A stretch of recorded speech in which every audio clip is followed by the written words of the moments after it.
Hey guys, welcome back to the channel. I'm Alastair and this is the Brooks Caldera 8.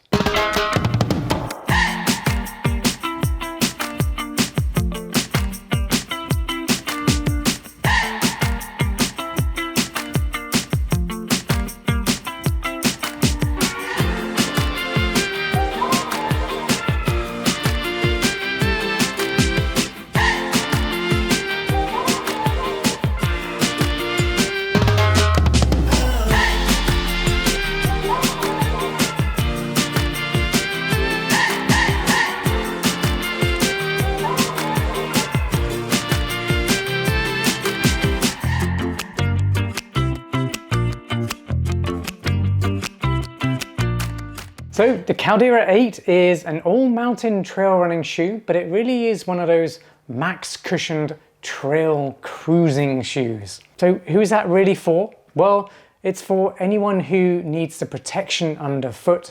Maybe they want to run long distances and they want a max cushion shoe for the added protection over longer distances and more steps.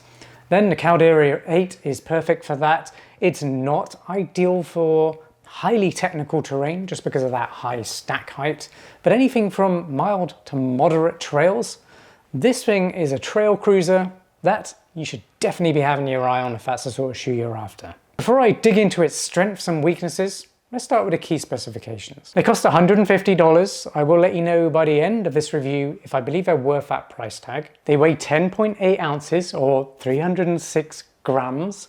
That's for a size US men's 9, but I have to say this, that is an average weight. What do you mean by that? Well, believe it or not, the right shoe weighed 11 ounces and the left shoe was 10.5 ounces. I've never had such a discrepancy for a shoe weight from left and right shoe as I have in these.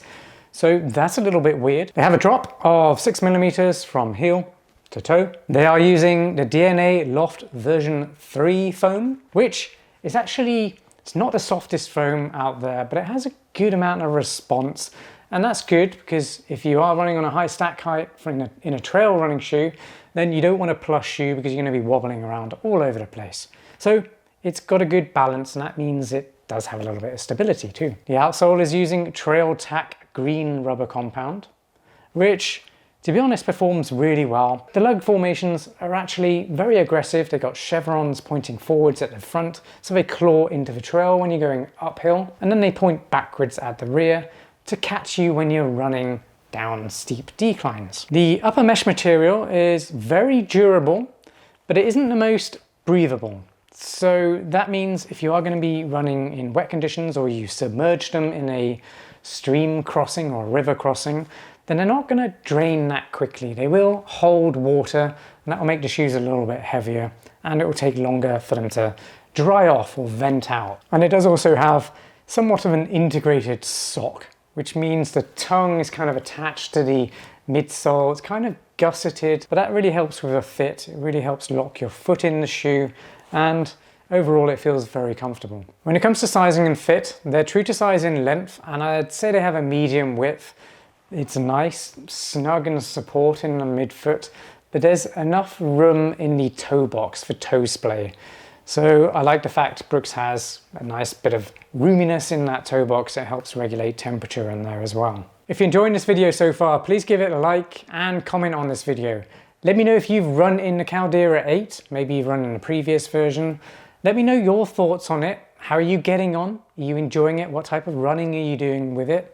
And if you're happy to share your build, that will be really helpful to anyone else watching this video as well. All this information you put in the comments really helps the community, the subscribers of this channel, and of course it will help future subscribers. It'll help them to determine whether or not this shoe is going to be best for them because they've got more information to draw from. If you haven't had an experience with this, maybe you haven't said hi yet, just introduce yourself, let me know who you are, let me know where you run, what kind of running you like to do, all that stuff. Let's get the convo going. And subscribe to the channel for more running shoe reviews just like this one. I always keep things genuine, honest, and as insightful as possible to help you decide whether or not the shoe I'm currently reviewing is going to be best for you and your needs. But if at any point that you've got a question, maybe I didn't cover something in this review, just drop it down in the comments down below and I'll get back to you. I reply to everyone. And once you've subscribed, make sure you hit that notification bell. That'll let you know as soon as new videos drop. Well, you've made it to my performance review. I'm going to start with the cushioning and the ride of the Caldera 8. Because let's face it, that's probably why you're here. You were attracted to this high stack height because you want a protective, cushioned, soft trail running shoe for running long distances. And I get that. There's a growing segment of people who want a trail running shoe like this. So what's it actually like? Well, actually it is really nice and protective, very soft underfoot, but not so soft that you lose stability. It's actually surprisingly stable for a neutral shoe. So it really is ideal for anyone who wants max protection underfoot and anyone who wants to run long distances, but not too fast. So maybe you're a slower runner, a heel striker, you just love running long distances, but you're never really going for it or full power trying to win the race or train as hard as you can. You just want to enjoy being out there on the trails, enjoy a nice soft ride underfoot and taking it all in. This is the sort of shoe to do that. I find the midsole foam to be very well balanced. So it does have that cushioning, but it has a good amount of response as well. And that's good if you do want to just get yourself in the zone and keep going, keep plodding along. This midsole does really lend itself to that very nicely. It's very predictable, and like I said, it is fairly stable. And you may have noticed this huge stack height here. Well, actually, that's not the entire stack. This sidewall actually rises higher than the bottom of your foot. And the reasoning for that is so that you get a nice cradling system in the rear of the shoe. It basically holds your foot in place, stabilizes it, supports it as you run to help reduce any chances of instability or ankle rolling, that kind of stuff on the trails. It also has a subtle rocker geometry, which means it has a nice smooth transition from heel landing to toe takeoff. So heel strikers will really appreciate that. It does feel smooth if you are running longer distances. It's one of those shoes that's really a workhorse. It does allow you just to keep going, and a lot of that is because of this midsole and the geometry and the smooth roll or transition that it gives you. It's an efficient ride. When it comes to the outsole traction, well, the Trail Tack green rubber compound is actually really good. It's very close to being as good as Vibram Mega Grip. The traction pattern doesn't clog up, so you don't get mud sticking to it as much as you might expect on a trail running shoe.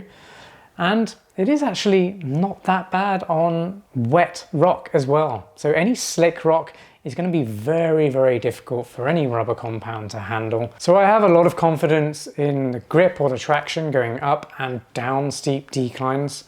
But also, if I am running on moderately technical trails, I know that the traction has my back in most circumstances too. Breathability in this shoe isn't the best. I'd say it's average. So for most people in most circumstances, that's going to be absolutely fine. If you are running in incredibly hot temperatures, you might find your feet are heating up a lot. I think for most cases, it's actually quite nice because it means you can use it on shoulder seasons or even in the winter without having to worry about your feet getting too cold. The offset lacing system, now although I don't really like how that looks, it does a really good job of securing your foot within the shoe. And it is super comfortable. I mean, there's tons of padding on the tongue, the collars, and the heel counter. Once that's broken in, there's padding all the way around this, so it does feel super comfortable. What you would hope for and expect from a max cushion trail cruiser. Now, if you do have very high volume feet, you may feel like these laces are a little bit too short for you. Me personally, it was absolutely fine. I had just the right amount. And I have average width or average sized feet. So it worked out really well for me. And there is a nice little elasticated lace stow on the front. So any excess lacing that you do have, you just tuck in there. It stops it from flapping around or potentially getting snagged on the trail on a rock or a root, but also just stops it coming undone. When it comes to stability and comfort, it is nice and stable. It's got a very wide platform. This helps with the stability. Now, without a wide platform, you would almost certainly feel some instability in a shoe like this because it does have a high stack height. So you would experience some wobbling Now I said the midsole is balanced, so there's not a huge amount of compression on side to side, so that's good. But the wide platform just makes it that little bit more stable and comfortable on longer runs, but also on terrain like sand, anywhere where you need a wider surface area to stop yourself sinking. That includes mud. This wide platform like this just makes the shoe more stable and the ride over longer distances more comfortable. And then that heel counter, yes, it does need breaking in, but once you've had a couple of runs in the shoe, it does soften up. I just wish it was a bit more like the previous version, which just somehow felt more comfortable right out the box. I didn't need to break that in as much. So maybe on the next version, it'd be great to see an improved heel counter. Overall, the shoes aren't heavy. It's an average weight for a max cushioned trail cruiser like this. But for a shoe to be half an ounce lighter or heavier than the other, that is some serious quality control issues. And I'd love to know how that even happened. The shoes look exactly the same in length, so it's not like the left shoe is a different sized shoe. I just don't understand it. It's quite a big gap in weight from left to right shoe, so not sure how that's happened. If anyone knows the answer to that, how something like that could happen, let me know in the comments, please. If you're wondering how this shoe stacks up in my best all-mountain trail running shoes roundup, well, either follow that link there, that will go to my most recent all-mountain trail running shoes video roundup, or follow this link up here, which will take you to my blog version of that roundup, which is always kept up to date regularly as and when I review all-mountain trail running shoes. That gets up to date. So if you're watching this video in the future, I recommend going to the blog version. It's going to be more up to date. Anyway, check out that list if you are on the hunt for an all-mountain trail running shoe. That'll point you in the right direction for your next pair. Well, you've made it to my final verdict. Is the Brooks Caldera 8 worth $150? Yes, yes it is, of course it is. If you're looking for a max cushioned trail cruiser or all-mountain trail running shoe, then you really can't go wrong with the Caldera 8. It's still a fantastic trail running shoe. I'm guessing you're not going to have that same issue of one shoe being half an ounce heavier or lighter than the other. That's crazy. That has to be like a one-off. If you do have that issue, let me know, because that means there's something bigger at play here, some bigger issue that Brooks manufacturing might have, but I don't think that's the case, because this is the first time that's happened with a Brooks shoe for me. But all in all, it does what it's supposed to really well. It allows you to run long distances in total comfort. You have a nice cushioned midsole, so it's a nice soft or cushion protective ride, but you don't lose stability, because the moment you lose stability in a trail running shoe, well, that's the moment you don't have a trail running shoe, because it's just probably pretty much useless. You have to have control and stability. Otherwise, you're probably going to fall over and hurt yourself. So I really like the fact Brooks have struck that perfect balance here with a nice high stack midsole. And yeah, so if you are looking for a ultra running shoe that allows you to take your time on the trails, you're not looking to run super fast, then a trail cruiser like this is very much worth $150. That's a very reasonable price in my opinion. I really hope you enjoyed this video. If you did find it helpful and you want to say thank you, well, you can always just buy me a coffee. I'll put a link up there now. Really appreciate it if you do that. I mean, that supports me and my channel and just helps me continue to do what I do. And make sure you subscribe to my channel and hit that notification bell so you get notified of new videos as and when they drop. Thanks again for watching, and I'll see you next time. Peace.